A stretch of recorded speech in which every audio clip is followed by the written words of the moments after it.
legacy, our bad behavior, so forth. And that when you face that, then you have to have recourse to some kind of stewardship. I don't know people who are seriously into psychedelics who don't want to change things. I don't know of anybody who says, I take psychedelics and I'm perfectly contented with the world the way it is. Then I wanted to say something else about ritual, and here again I take a controversial position, and it never would have occurred to me to take this position except that the mushroom told me this. This is straight from the shoulder. Said, ritual is a substitute for understanding. Its exact words.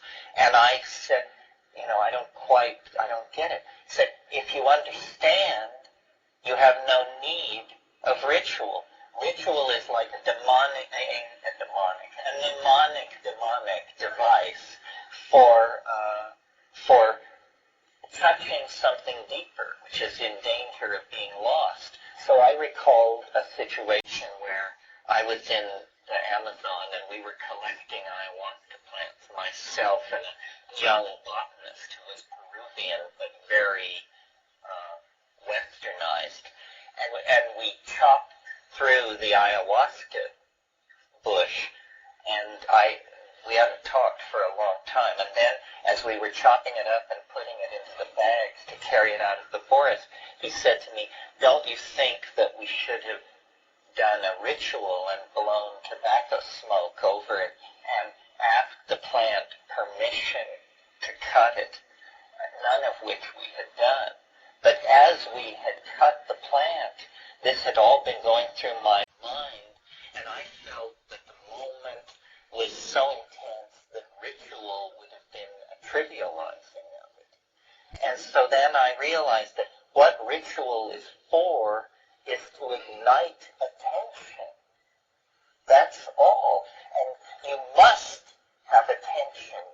And Ralph was very good to bring up intentionality, which is a state of attention to what you're doing. And when you incinerate a bud of cannabis or cut an ayahuasca plant or gather mushrooms,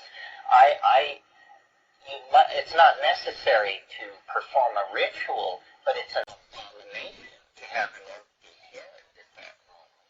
I mean, you must feel what you're doing. You must be aware that a gift is coming to you, that a life is being sacrificed so that you can deepen your experience.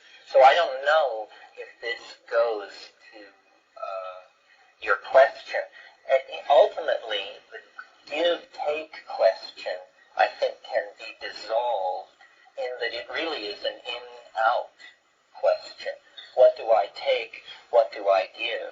The planet is a gene swarm, and there is only one destiny for life on this planet. It is the destiny of all of it.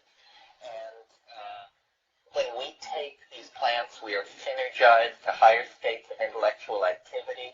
This creates redistributions in the patterns of propagation and growth of the plants. We are inside some kind of huge natural control mechanism. We cannot fail to be in Tao, but we can fail to recognize that we're in Tao.